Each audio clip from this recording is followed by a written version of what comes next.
मंगलम भगवान वीरो मंगलम गौतम प्रभु मंगलम स्तुतिभद्राय जैन धर्मोस्तु मंगलम अंगूठे अमृत वसे लब्धि तृणा भंडार श्री गुरु गौतम समरिये मनवांछित फल दातार। हे भव्य प्राणियों, छाया के बहाने सकल जीवों के छिद्रों का अन्वेषण करता हुआ यह काल हमारे सामीप्य को नहीं छोड़ता है, मृत्यु हमारे सामीप्य को नहीं छोड़ता है। अतः धर्म के विषय में उद्यम करो। विपुल समृद्धि और संपत्ति के स्वामी होते हुए भी ज्यों ही उन चक्रवर्तियों ने जगत के यथार्थ क्षणभंगुर स्वरूप को जाना, त्यों ही उन्होंने बाह्य संसार का त्याग कर दिया। सनत कुमार चक्रवर्ती, जिसके पास रूप का अपूर्व वैभव था, इंद्र ने भी जिसके अद्भुत रूप की मुक्त से प्रशंसा की थी और जिसके रूप दर्शन के लिए देवताओं का भी आगमन हुआ था, ऐसे सनत कुमार चक्रवर्ती ने ज्यों ही इस काया की विकृति के दर्शन किए, त्यों ही उनके मन में विरक्ति की ज्योति प्रकट हो गई थी। अहो, कितनी क्षणभंगुर व विकृतियों से भरी हुई यह काया है, जो पहले इतनी सुंदर व आकर्षक थी, उसी में से अब बदबू आ रही है। सम्यक ज्ञान रूपी चक्षु द्वारा उन्होंने काया के स्वरूप का वास्तविक दर्शन किया और तुरंत ही संसार के बंधनों का त्याग कर वे वितराग पंथ के पथिक बन गए। 700 वर्ष तक उन्होंने उन रोगों को समतापूर्वक सहन किया। अरे, देवताओं ने आकर परीक्षा की। वैद्य के रूप में आकर एक देव ने जब शारीरिक चिकित्सा के लिए निवेदन किया, तब वे यही बोले, मुझे काया के रोगों की फिक्र नहीं है, मुझे आत्मा के रोगों की चिंता है। यदि तुम उन रोगों को दूर करने में समर्थ हो तो मेरी चिकित्सा करो। आखिर वैद्य के रूप में रहे देव को कहना पड़ा, आत्मचिकित्सा का सामर्थ्य मुझमें नहीं है।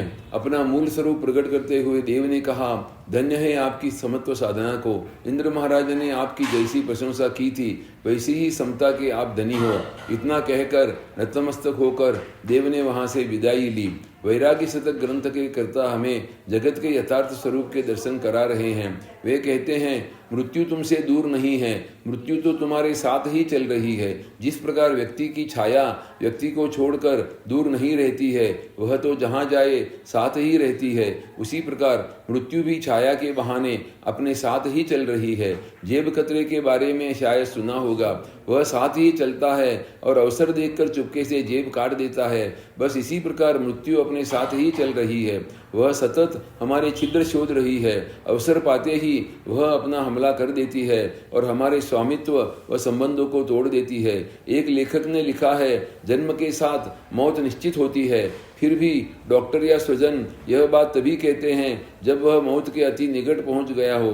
परंतु सत्य तो यह है कि जन्म के साथ ही बच्चे के लिए यह कह देना चाहिए, यह जो बच्चा पैदा हुआ है वह अब बच नहीं सकेगा।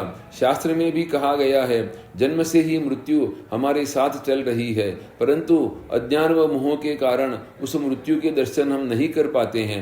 अज्ञानी और ज्ञानी में यही तो अंतर है कि अज्ञानी वस्तु के मात्र वर्तमान सुंदर पर्याय का दर्शन कर उस वस्तु के प्रति राग कर बैठता है, जबकि ज्ञानी व्यक्ति वस्तु के मूल द्रव्य का विचार कर वस्तु के प्रति विरक्ति का भाव धारण करता है।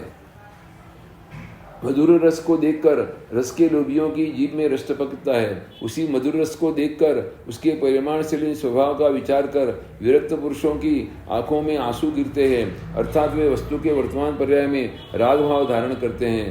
प्रत्येक व्यक्ति अपने 25-50 वर्ष के जीवन में अनेक व्यक्तियों और वस्तुओं के साथ स्वामी सेवक, पिता पुत्र, पति पत्नी, मामा भांजा, चाचा भतीजा, भाई भाई आदि विविध प्रकार के संबंध जोड़ता है और जो ही संबंधों के दृढ़ीकरण के लिए प्रयत्न करता है, मृत्यु रूपी कैंची उन समस्त संबंधों को क्षण भर में काट देती है और उनके कट जाने पर व्यक्ति का वस्तु पर रहा हुआ स्वामित्व भी नष्ट हो जाता है। सतत साथ में रही मृत्यु को भी जिन धर्म रूपी हथियार द्वारा नष्ट किया जा सकता है। जिन धर्म से प्रार्थना करते हुए कहा गया है, हे जिन धर्म मेरा पालन करो, पालन करो, तुम ही शिव सुख के साधन हो, भव के भय से मुक्त कराने वाले हो, जगत के आधार हो और गंभीर हो।